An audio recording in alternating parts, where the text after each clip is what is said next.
Today we're going to read Pedro's Yo-Yos, how a Filipino immigrant came to America and changed the world of toys.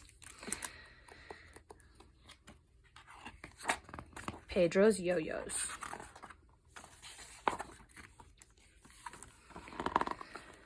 Make it flip, leap, and swing.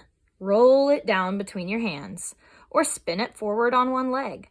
The tricks you can do with it are nearly endless. No wonder the yo-yo is one of the most successful toys ever made. And its popularity began with a Filipino immigrant seeking a better life abroad. When Pedro Flores was born in 1896, Spain ruled over his country, the Philippines. The Spaniards forced their subjects to labor in the rice and abaca fields and refused to let them travel outside their villages without permission. Yoked under this harsh rule, many Filipinos longed to gain freedom over their own lives.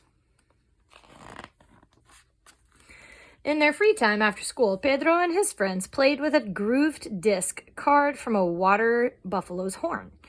This simple toy was called a yo-yo, which means come back in Tagalog, one of the many languages spoke in the Philippine Islands.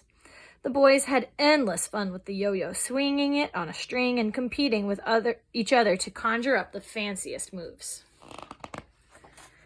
The Philippine people rebelled against their colonial rulers right as Spain went to war against the United States. To escape this situation, the Spanish sold the country to the Americans for $20 million, about $3 per Filipino.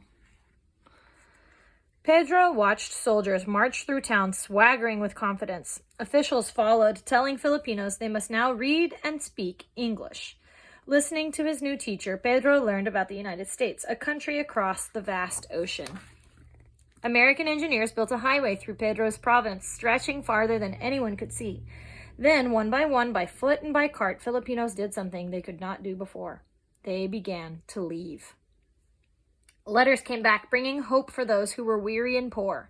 In the United States, the letters said people could live as they pleased. Why should Pedro miss a chance to create his own dream? When he was 15 years old, he left for America too. Pedro's ship passed through Hong Kong, where he marveled at its beautiful harbor at night, to the modern battle fleet in Yokohama, Japan. After a month at sea, where he became terribly seasick, his steamer docked in Honolulu. Like his fellow kabayan, Pedro labored in the pineapple fields, under a burning sun, enduring long days with low pay. This was not why Pedro had come. After working for 2 years, Pedro journeyed to San Francisco, a city teeming with wooden houses, steep hills, and people of all races. Pedro did not stay long. He spent years working on steamships bound for Mexico and Central America. One year, he traveled to Guam. Another voyage took him to Alaska, where the vessel got stuck in ice. With no fresh water, the crew melted the ice to drink, and Pedro continued to become seasick often. Eventually, Pedro decided to further his education. He spoke English well, thanks to his teachers in the Philippines and his years of travel. Although he was 8 years older than most of his classmates, he became one of the few students at that time to attend high school. After a short time in college, Pedro moved to Santa Barbara, California, where he worked as a hotel bellhop, carrying people's suitcases up and down the stairs. Sometimes guests gave him a few coins. Other times, they gave him nothing. By now, he was over 30 years old and felt no better off than when he left the Philippines. He wanted to find a way to work for himself. Pedro stayed with a family whose little boy, too young for baseball, had a rubber ball and only Pedro to play with. Back and forth, they tossed the ball for hours on end. Pedro knew he could make a much better toy. Pedro carved 2 discs out of wood and a small axle to join them. Then he twisted twine into a string to create a loop around the axle. When he threw the yo-yo, the loop was allowed to spin or sleep at the end of the string before it rolled back up into his hand. Pedro made it hop along the floor and spun it around his head in ever larger circles. His eyes lit up. What other fantastic tricks could his yo-yo do? Pedro taught the boy how to use this new toy. Then the father, then the mother, then their aunties and neighbors. He carved 8 to 10 yo-yos a day, painting some with beautiful designs. His yo-yos sold out in no time. With the help of the boy's father, Pedro opened a factory to manufacture his yo-yos, but it couldn't keep up with demand. Investors helped him open a second and then a third factory, and that still wasn't enough. Soon, Pedro's factories were making hundreds of thousands of yo-yos a day. Other companies sold imitations called twirlers or whirligigs. Pedro's advertisements simply proclaimed, "If it isn't a Flores, it isn't a yo-yo." News spread quickly about this marvel called the Wonder Toy. Pedro came up with more tricks to show what the yo-yo could do, clever moves that became known as rock the baby, loop the loop, and walk the dog. Pedro realized that when people saw the yo-yo in action, they clamored to get one for themselves. He hired a cabayan to perform tricks outside candy stores and on street corners, anywhere children gathered. Boys and girls crowded around them wherever they went. With his team of Filipino experts, Pedro toured cities nationwide, holding yo-yo competitions in movie theaters and other venues. Some contests rewarded those who could perform complicated tricks without making a mistake. Others challenged competitors to make their yo-yos spin at the string's end for the longest time. No one had ever promoted a toy this way before. A yo-yo craze swept across the land. A Chicago businessman named Donald Duncan was impressed. The yo-yo sure was a darn good toy. Duncan offered to buy the company. He asked Pedro and his cabayan to stay on to promote the yo-yo throughout the country. Pedro readily agreed. He now had the freedom to do anything he pleased, and he wanted to spend his time bringing enjoyment to the children. As years passed, the yo-yo grew in popularity. The word yo-yo became part of the English language dictionary. In 1985, the crew on the NASA's Space Shuttle Discovery showed one off in outer space, where the lack of gravity made it move really slowly while spinning really fast. Yo-yo competitions are still held around the world, with contestants of all ages creating amazing new tricks. Pedro Flores didn't invent the yo-yo, but thanks to his ingenuity, it became the favorite toy of millions of people everywhere. Pedro not only made a better life for himself, but he enriched the lives of countless others, adapting a Filipino pastime to create a toy with no limit beyond your imagination.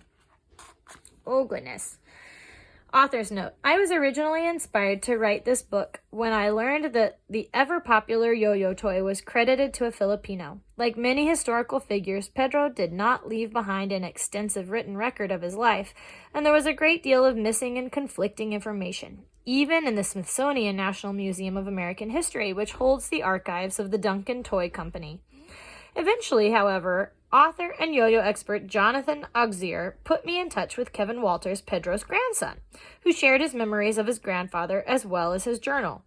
The facts surrounding the life of Pedro Flores and his creation of the yo-yo presented in this book are largely based on those hours of interviews with Kevin, and I thank him for his help and participation.